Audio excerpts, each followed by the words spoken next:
Well, it's getting pretty good now, I think. What do you think, Devin?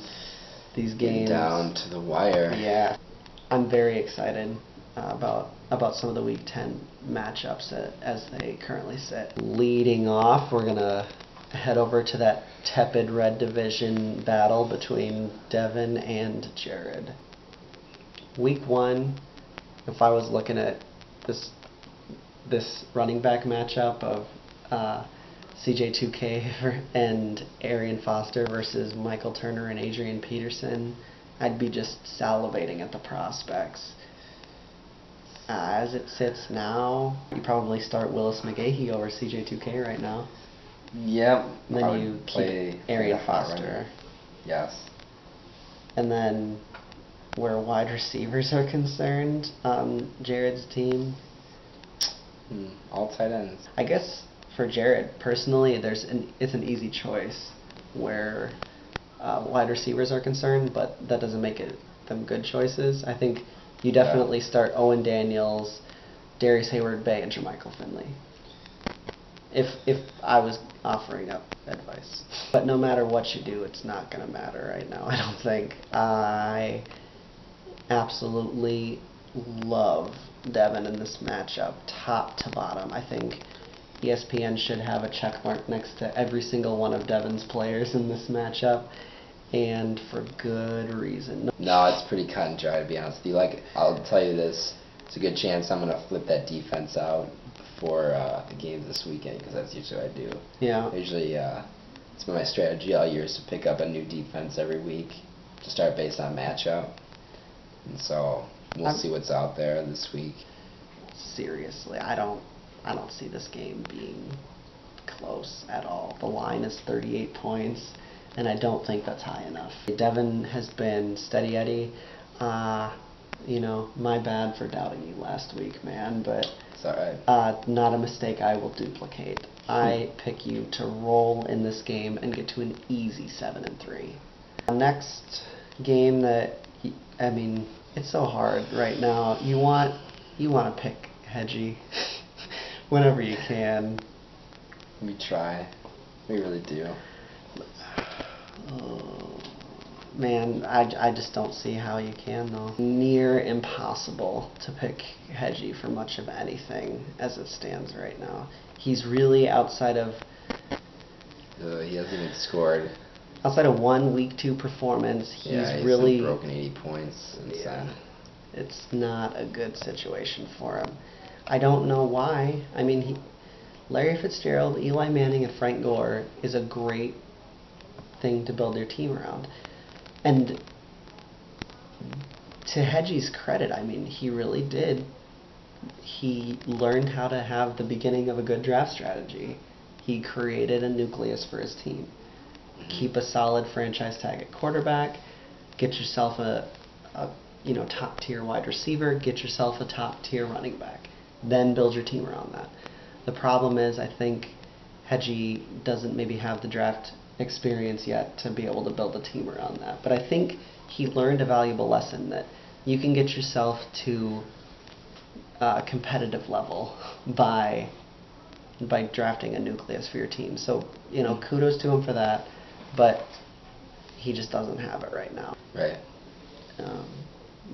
Coming into the year, these guys are not guys that I would have thought would make a really good team.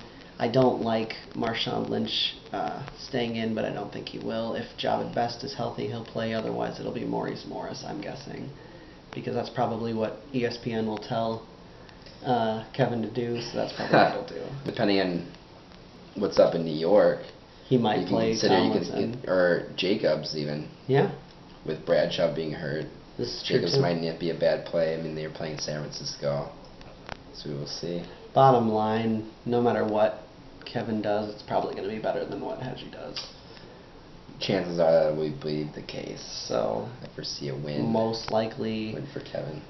Hedgie becomes the only guy with a double-digit loss column this season, and Kevin moves one step closer to the playoffs. For Kevin, this is a really important game. After this game, Kevin goes against Allen, proven proven commodity in this league at this point. Me, obviously, my back's against the wall. That game is pretty much the end of the line for me. I mean, that game's going to be very intense, and then he goes up against you. He really runs the gauntlet to end the season, and this is pretty much the precursor to all of that action. So for Kevin, he really can't underestimate how important just getting out of this week with a solid victory is. Right. I agree. Pains me as it does. I pick Kevin to roll in this game. A real nifty little matchup here, I think, between Jesse and Mike. Obviously, we've already talked about why all the reasons we think Jesse is a very strong team, but Mike's team has proven that it has some explosiveness. It's hard to say either way right now. I mean, we're still early in the week. I mean, based on, it looks like they made some preliminary changes. Mm-hmm. Jesse going with Cam Newton at quarterback. Obviously. Mike's going with Eric Decker. It's one of his receivers. And I would think those are probably going to stay as is at this point. There's a very good chance. I think decent matchups for both Sean Green and LeGarrette Blount right now for Mike's team, but Fred Jackson and Matt Forte, really good These guys players. are big. I mean, you can't underestimate those defenses they're going against. Forte against Detroit, Jackson against Dallas. Mm-hmm.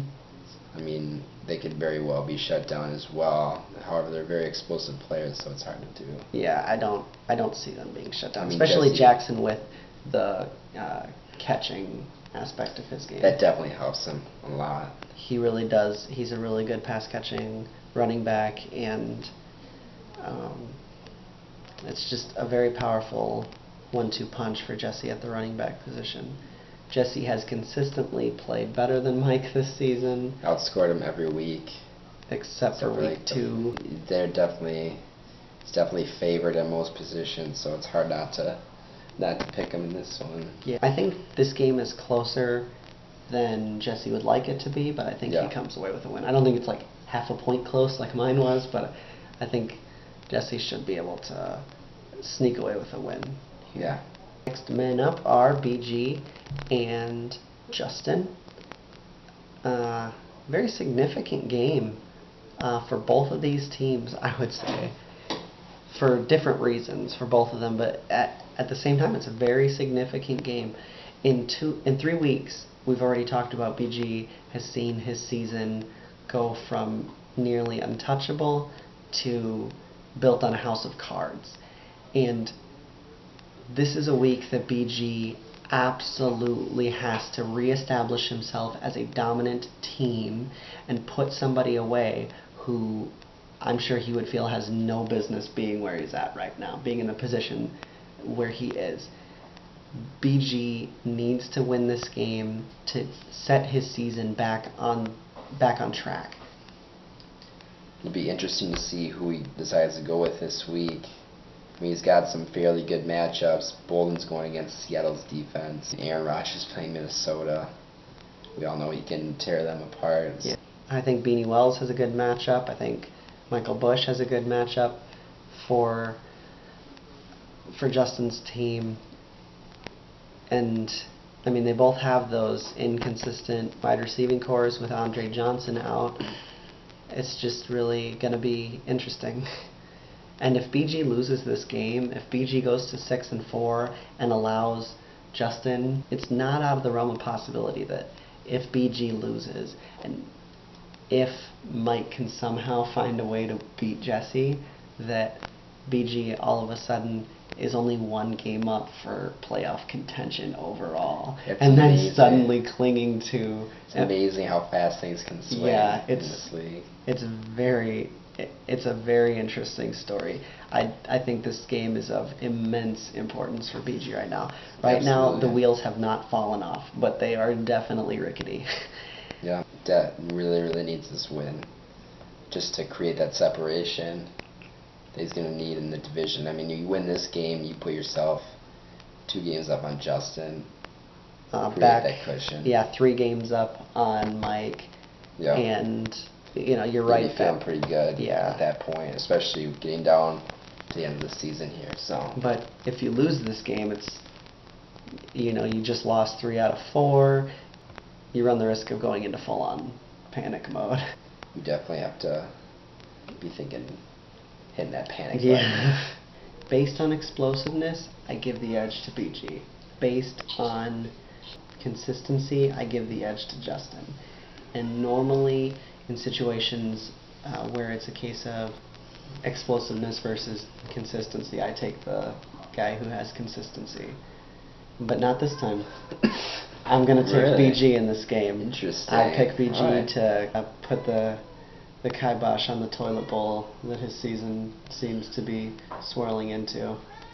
Well, we'll see what happens, homie. I'll be very interested to see how this game turns out. I think the entire Red Division is very interested to see how this game turns out.